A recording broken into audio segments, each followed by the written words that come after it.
Hello friends, welcome to my channel Info with Anupam. First of all, thank you so much. প্রতিটা ভিডিওতে তোমাদের অনেক support পাচ্ছি, যেটা আমাকে মোটিভেট করছে নতুন ভিডিও আনতে। Thank you again. আজকের টপিক এআই, আর্টিফিশিয়াল ইন্টেলিজেন্স। এই এআই নিয়ে অনেক নতুন তথ্য বা ইনফরমেশন আমি কিন্তু পেয়ে চলেছি, যেটা তোমাদের সঙ্গে শেয়ার করব। বাট তার আগে একটা জিনিস আমার মনে হলো যে এআইটা নিয়ে বোঝা উচিত আমাদের সবার। What is AI? আমি এআই লাইনে অ্যারাউন্ড মোর দ্যান 10 ইয়ার্স কাজ করে চলেছি। আজকের এই ভিডিওতে এই ইউটিউবের প্ল্যাটফর্মে দাঁড়িয়ে তোমাদেরকে একটু এআই নিয়ে কিছু বলবো, বোঝার চেষ্টা করবো হোয়াট ইজ এআই এবং ডেইলি লাইফে আমরা এআইটাকে কিভাবে ইউজ করছি, কোন কোন ক্ষেত্রে এগুলো ইউজ করেছি সেগুলোকে আমরা একটু জানবো। কিছু টেকনিক্যাল বলতে হবে, কারণ একটু টেকনিক্যাল না জানতে পারলে আমরা এআইটাকে বুঝতে পারবো না। তো ভিডিওটার সঙ্গে থাকো, আশা করি ইনফরমেটিভ হবে এবং নতুন কিছু দিয়ে যাবো। এআই, আর্টিফিশিয়াল ইন্টেলিজেন্স, মানে একটা সিস্টেম, একটা বস্তু, একটা robot like a mechanical human who can understand, who can do our work, যেটা আমাদের কাজগুলো অটোমেটিক্যালি করে দিতে পারে, অনেক বেশি ভালো করে করে দিতে পারে, because maybe the system is trained on our data. কখনো কি তোমরা ভেবে দেখেছো, মানে it sounds very funny, but আমরা কি করে একটা ল্যাপটপ চিনতে পারি? আমাদের ব্রেন কি করে ল্যাপটপ চিনতে পারে, একটা গাড়ি চিনতে পারে, একটা মোবাইল ফোন কি করে চিনতে পারে? নিশ্চয়ই আমরা জন্মের পর থেকে সেগুলোকে দেখিনি, কিন্তু জন্মের পর থেকেই আমাদের ব্রেন বারবার ওই ধরনের ইমেজগুলোকে দেখে এসেছে। Hour brain is trained on different object. আমাদের একটা মোবাইল ফোন যখন আমাদের সামনে আসে, আমরা চিনতে পারি হ্যাঁ এটাই মোবাইল ফোন, এটাই গাড়ি, এটাই ল্যাপটপ, কারণ অনেক ধরনের ইমেজ দিয়ে আমাদের ব্রেনটা ট্রেন করা।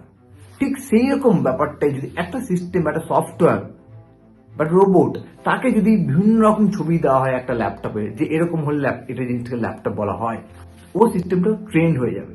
তখন ওর কাছে নতুন কোনো ছবি আনলে ল্যাপটপে, ও বুঝতে পারবে এটা laptop. That is called computer vision. এই জিনিসটাই আমাদের ফোনে ইউজ হয়, যেটাকে আমরা বলি ফেস রিকগনিশন। তোমরা সবাই জানো, যখন আমরা যে ফোনগুলোতে ফেস রিকগনিশনের সুবিধাগুলো আছে, ফোনটাকে আমরা ওপেন করার আগে প্রথমে আমাদেরকে কিছু কনফিগার করতে হয়, মানে আমাদের ফেসের মেজারমেন্ট গুলো নেয়, রাইট? যে আমাদের দুটো চোখের মধ্যে কতটা ডিস্টেন্স, নাক থেকে চোখের ডিস্টেন্স কতটা, এরকম অনেক প্যারামিটার গুলোকে নেয়, নিয়ে ওটাকে ইন্টিগ্রেট করা হয়। তারপরে যখন তুমি ফেসটা দিয়ে মোবাইলটাকে খুলতে চাইছো, তখন ফেস সিমিলারিটি চেক করে। That is AI. Face recognition is the one biggest implementation of AI, যেটা ইমেজের উপরে কাজ করে। Second, speech recognition. এই যে আমরা সারাদিন Alexa can you play a song, right? Alexa use করি, অ্যাপেল ফোনে সিরি ইউজ করি, হে গুগল ইউজ করি, এই সবগুলি একটা ভার্চুয়াল অ্যাসিস্ট্যান্ট, যাদেরকে আমরা মুভি চালাতে বলি, we can place N order. এই যে স্পিচ, আমরা যে কথা বলছি, স্পিচ থেকে টেক্সটে কনভার্ট হচ্ছে, তারপর সিস্টেম ট্রেন্ড হচ্ছে। যত অ্যালেক্সাকে তুমি যত বলবে, সিস্টেমটা তত বেশি ট্রেন্ড হবে। তুমি যে ধরনের গান শুনতে চাইছো, ও তোমাকে সেই ধরনের গান শোনাবে। তুমি যে ধরনের পেমেন্ট করতে চাইছো, ও তোমাকে সেরকম পেমেন্ট বা শপিং করাবে। তার মানে এইটা হলো speech recognition, but is another aspect of AI. এবার থার্ড আমি বলি, এই যে নেটফ্লিক্স দেখি, মুভি রেকমেন্ডেশন হয়, মানে সবার জন্য একই মুভি আসে না। আমি যে ধরনের মুভি দেখবো, ওই কাস্টমার ডেটাগুলোকে নেবে, সেই ধরনের মুভি রেকমেন্ড করবে।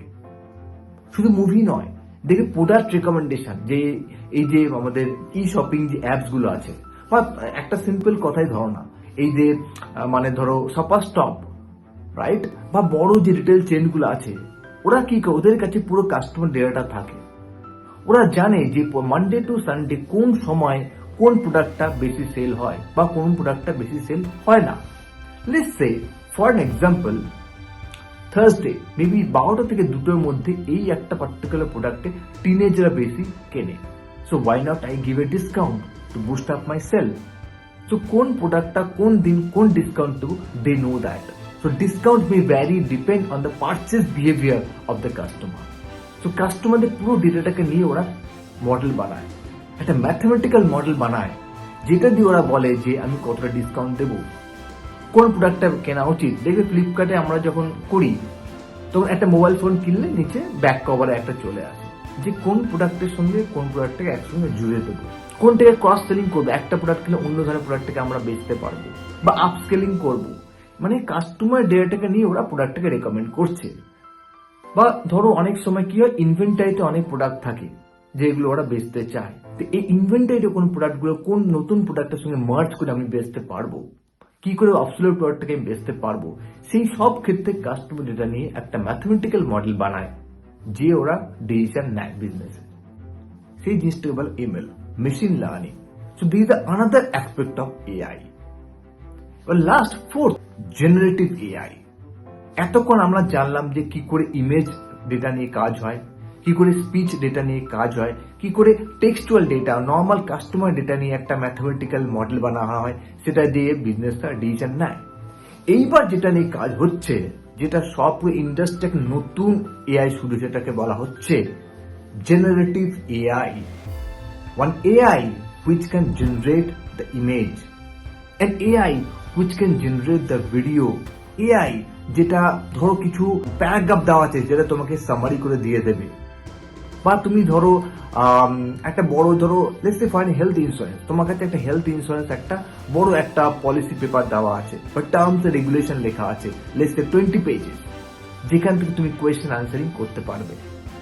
অটোমেটিক সিস্টেম তুমি কোয়েশ্চেন করবে, সিস্টেম ওখান থেকে উত্তর নিয়ে তোমাকে বলে দেবে।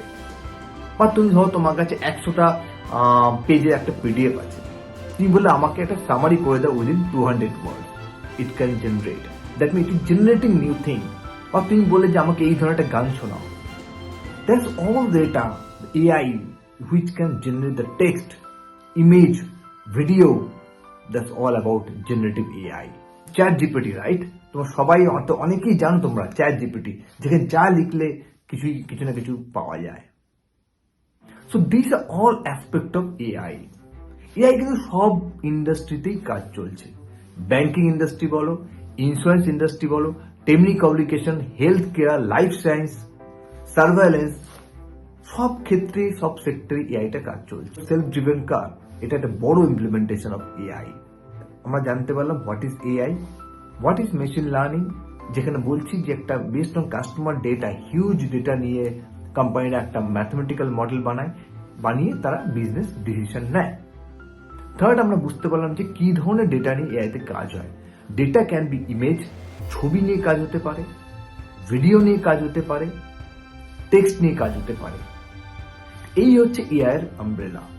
এই এত যে এআই হচ্ছে, এর কিন্তু একটা সাইড এফেক্ট আছে, increasing depending on the technology. আমরা টেকনোলজির উপরে প্রচুর ডিপেন্ডেন্ট হয়ে যাচ্ছি, রাইট? এই যে চ্যাট জিপিটি, এখন অনেক জায়গায় অনেকেই আছেন তারা হয়তো, আমি কমেন্ট করবো না, বাট অনেকে হয়তো কিছু কোডিং লেখার আগে স্টুডেন্টরা প্রথমে চ্যাট জিপিটি দেখিয়ে একটা কোডটা তুলে নিচ্ছে। এই করে কি হচ্ছে যে আমাদের যে নর্মাল যে থিঙ্কিং পাওয়ারগুলো, সেগুলো হয়তো কিছুটা কমে যাচ্ছে। কিছু হলে আমরা গুগলের আগে লিখতাম, এখন চ্যাট জিপিটি গিয়ে লিখছি। So this are the side effect of AI.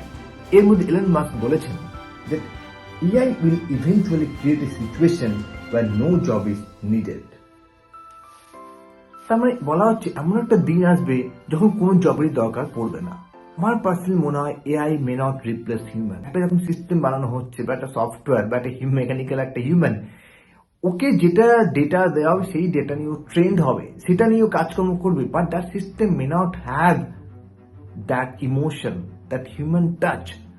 I know that sentimental এগুলো সবকিছু করা যায়, but still there might be a gap between a human and a robot. ধরো 1986-এ যখন ক্যালকুলেটর ভালো পরিমাণে এসেছিল, তখন ওয়াশিংটনে বলা হয় যে 6000 ম্যাথমেটিশিয়ান যারা প্রোটেস্ট করেছিল যে ক্যালকুলেটর যদি আনা হয় তাহলে চাইল্ড এডুকেশন একটা বড় ইম্প্যাক্ট হবে।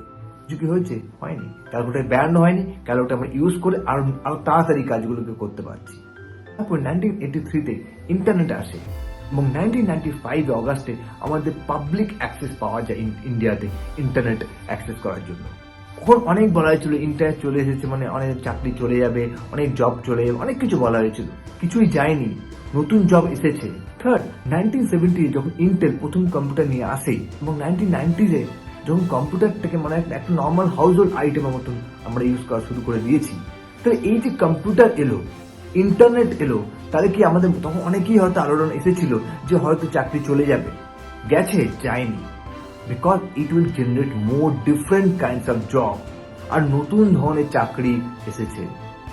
এডুকেশন সিস্টেম চেঞ্জ হয়ে গেছে, পড়াশোনার সিলেবাস চেঞ্জ হয়েছে, কোম্পানিরা আরো গ্রো করেছে, পুরো সিস্টেমটা চেঞ্জ হয়ে গেছে, তো নতুন চাকরি শুরু হয়েছে। তো আমার মনে হয় না যে এআইটা পুরো একটা কাউকে রিপ্লেস করে দেবে। এআই রিপ্লেস করবে না, এআই আমাদের কাজগুলোকে হেল্প করবে, নতুন চাকরি পেতে আমাদের ছাত্রদের সুবিধা করবে, নতুন ধরনের ইন্ডাস্ট্রি তৈরি হবে যেখানে এআই নিয়ে কাজ চলবে, পড়াশোনার সিস্টেমটা চেঞ্জ হয়ে যাবে।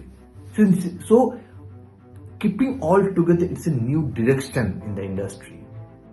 Before we move to different topic, let's discuss some history of AI. এই এআইটা কে বানিয়েছিল ও কবে থেকে এআই শুরু হয়েছে? বেশি সময় নেব না, ছোট্ট করে বলবো। এই এআইটা প্রথম 90s-50s এর দিকে প্রথম এআই কাজ শুরু হয়। কি হয় কি, প্রথম দিকে অনেক scientist, mathematician like Alan Turing, উনি ওয়াজ এ গ্রেট ম্যাথমেটিশিয়ান, তিনি প্রথম এআইটাকে এনেছিলেন। এবং ওনার বলা হয় যে ওয়ার্ল্ড ওয়ার 2-তে ব্রিটিশরা যখন ওয়ারে যেতে ওনার এআই এর অনেক কন্ট্রিবিউশন ছিল। সেকেন্ড, জন ম্যাকার্থি, যাকে বলা হয় who is the founder of AI. এই 1950s এর দিকে ওনার সব কাজকর্ম, এবং সব থেকে বলা হয় 1966-এ উনি নাকি একটা চেস কম্পিটিশন করেছিলেন, যে এআই এর সঙ্গে মানুষের চেসের কম্পিটিশন হবে, যেখানে উনি দুটো হেরেছিলেন এবং দুটি ড্র হয়েছিল। থার্ড পার্সন, জেফ্রি হিন্টন, যার নিউরাল নেটওয়ার্ক এবং ডিপ লার্নিং ইমেজ, ভিডিও, এটা নিয়ে অনেক কাজকর্ম আছে। তো এই 1950s এর থেকেই এআই এর থিওরিটিক্যাল কাজকর্ম অনেক শুরু হয়ে গেছে অলরেডি। বাট এই এআই গুলো চালাতে গেলে অনেক বড় সার্ভার লাগে, অনেক কম্পিউটিং পাওয়ার লাগে, সেইটা তখনও সেই রকম লেভেলে ইন্টারনেট বা কম্পিউটিং ক্যাপাসিটি অতটা ছিল না। So all the exploration, all the idea হয়তো বইয়ের পাতাতেই বা হোয়াইট পেপারে বা ইন্ডাস্ট্রিতে ছোটখাটো কম্পিউটার লেভেলে ছিল। বাট যখন ধীরে ধীরে ইন্টারনেট মার্কেটে এলো, নতুন নতুন আরো বড় সার্ভার তৈরি হলো, ক্লাউড কম্পিউটিং তৈরি হলো, এআইটা হয়তো নর্মাল লাইফে চলে এলো। ইমপ্লিমেন্টেশনটা এখন হচ্ছে, বা মেবি 10-15 ইয়ার্স ব্যাক থেকে শুরু হয়েছে। বা থিওরিটিতে এটা এমন নয় যে লাস্ট 10 বছর আগে এআই শুরু হয়েছে, এআই 50 বছর আগে থেকেই এআই চলছে, but not at the major scale where the normal people will be involved. So this is the quick introduction of AI. এখন আমরা এআই নিয়ে একটা ছোট্ট একটা আপডেট তোমাদেরকে দেব। অনেক এআই আপডেট আছে, একটা ভিডিওর মধ্যে পসিবল না পুরো জিনিসটাকে কভার করা। আজকে ছোট্ট একটা এক্সাম্পল শুরু করব, এবং এরকম অনেক এআই নিয়ে আমি ভিডিও আনবো। যদি তোমাদের কোনো টপিক জানতে চাও, প্লিজ কমেন্টে জানাও, I will make a quick video on that. আজকে প্রথম এআই আপডেট হচ্ছে জিও, যেটা নাম হচ্ছে joint implementation opportunities. Jio introducing Jio brain, the industry first 5G integrated machine learning platform. GeoBrain is a platform which is integrated with AI and machine learning. Ayush Bhatnagar, যে senior vice president of Jio, উনি টুইটারে এই ব্যাপারটাকে reveal করেছেন এবং বলেছেন এটা অনেক ফিচার্স আছে যেটা নিয়ে আমরা আজকে ডিসকাশন করব। উনি বলেছেন এই যে এআই অ্যান্ড এমএল বেসড প্ল্যাটফর্মটা বানাতে অ্যারাউন্ড 2 বছর গেছে এবং মোর দ্যান 1000 ইঞ্জিনিয়ার এটার উপরে কাজ করে। জিওব্রেন কিছু এমএল ক্যাপাবিলিটি আনবে, যেটা টেলিকম সেক্টরে বা এই এন্টারপ্রাইজ সেক্টরে একটা বড় ইম্প্যাক্ট হবে। তাহলে আমরা এতক্ষণ তো আমরা এআই এমএলটা কিছুটা হলেও বুঝেছি। এখন বলবো যে টেলিকম সেক্টরে যে মেশিন লার্নিংটা বা এআইটা কি কি ভাবে ইম্প্যাক্ট করতে পারে। Number 1, chatbot. তোমাদেরকে আগেই বললাম যে ভার্চুয়াল অ্যাসিস্ট্যান্ট, যে গুগল, হে গুগল বা অ্যালেক্সা বা সিরি, এইগুলো দিয়ে আমরা, এগুলো একটা virtual assistant. But AI based chatbot এখন একটা নতুন কনসেপ্ট আসছে। কি হয়, যখন ধরো তোমাদের নেটওয়ার্ক, আমরা যে নেটওয়ার্ক 5G বা 4G ইউজ করছি, আমরা যখন কোনো কাস্টমার কমপ্লেন করি তখন আমরা কাস্টমার কেয়ারে ফোন করি বা আমাদেরকে চ্যাটবট দেওয়া হয়। বা এখন যে চ্যাটবট গুলো আছে সেখানে আমরা যখন কথা বলি, that mostly they are rule based. এখন এআই বেসড চ্যাটবট নিয়ে কাজ চলছে। নর্মাল ভাবে ন্যাচারাল ল্যাঙ্গুয়েজ প্রসেসে কথা বলবে, সিস্টেম সেটাকে বুঝে নিয়ে সিস্টেম ল্যাঙ্গুয়েজে কনভার্ট করবে এবং সেই উত্তরটা তোমাকে দেবে। কোনো সিস্টেমে কোনো নেটওয়ার্ক ইস্যু হচ্ছে বা কোনো প্রবলেম হচ্ছে, তুমি ওই এআই বটের সঙ্গে কথা বলতে পারবে। যদি if you are not satisfied, then it may transfer to live agent, যে থাকবে ওখানে। সো এআই চ্যাটবটটা এতটাই স্ট্রং হবে যে তোমার কোয়েরিটা 95% query will get solve by that thing. That is the one biggest implementation of I would say in telecom sector in AI.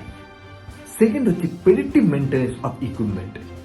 এই যে যন্ত্রপাতিগুলো আছে, যে সেল টাওয়ার বা পাওয়ার লাইন্স বা এই ট্রান্সফর্মার গুলো আছে, এই যে ইকুইপমেন্ট গুলো, এগুলো যদি ফেলিওর হয়ে যায়, এর নেটওয়ার্কে আমাদের প্রবলেম হবে।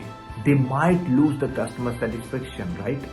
তাই জন্যই এদের যে প্রতি যে এত যে ডেটা, এই ডেটাগুলোকে নিয়ে একটা মডেল বানিয়ে তারা জানতে পারবে যে এই মেশিনটা কোথায়, কোন মেশিনটা ফেলিয়ার হতে পারে বা নেটওয়ার্কে প্রবলেমটা হতে পারে, তার আগেই ওরা ওখানে গিয়ে ওটাকে সলভ করবে। তাহলে কি হবে? না নেটওয়ার্ক ফেল হবে, না কাস্টমার স্যাটিসফ্যাকশন কমবে। এই প্রেডিক্টিভ মেইনটেনেন্স নিয়ে এয়ারটেল কিন্তু অনেকদিন আগেই কাজ শুরু করে দিয়েছে। এয়ারটেল অ্যান্ড অ্যাভান্সার মিলে একটা কোলাবোরেশন করেছে। ওরা জয়েন্টলি একটা এমএল বেসড প্ল্যাটফর্ম বানিয়েছে, যেটা দিয়ে zero fault, zero tolerance network, মানে which is align to the 5G, যেটা ওরা বানিয়েছে। আমরা বুঝতেই পারলাম যে টেলিকম সেক্টর বা এন্টারপ্রাইজ সেক্টরে কি করে এআইটা বা এই মেশিন লার্নিংটা ইউজ করবে। So that's the way GeoBrain can help in telecom sector. What are the different services that GeoBrain provide? GeoBrain থেকে আমরা কি কি সার্ভিস পাবো? বলা হচ্ছে around 500 REST API মানে ডেটা API ওরা দেবে। এই API গুলোকে দিয়ে আমরা অনেক AI বেসড সার্ভিস গুলো পেতে পারি। যেমন ধরো তোমার টেক্সট টু ইমেজ বা speech to text, text to video, text to music, অনেক ধরনের সার্ভিস বা এআই বেসড অ্যাপ্লিকেশন আমরা ইউজ করতে পারবো এই এপিআই গুলোকে দিয়ে। এটা একটা দারুণ ইমপ্লিমেন্টেশন হবে জিওব্রেনে। Now what is the future of JioBrain? একটা দারুণ খবর আছে। জিওব্রেন আইআইটি বোম্বের সঙ্গে কাজ করছে। তারা দুজনে মিলে ভারত জিপিটি বলে একটা এআই বেসড সলিউশন আনছে। এবং এই যে জেনারেটিভ এআই তোমাদেরকে বললাম, এই যে এআইটা ডেটা জেনারেট করতে পারে, সেটা কিন্তু একটা ম্যাথমেটিক্যাল মডেলের উপর ডিপেন্ড করে আছে। আমি বেশি ডিটেলস যাবো না। সেটাকে বলা হয় লার্জ ল্যাঙ্গুয়েজ মডেল।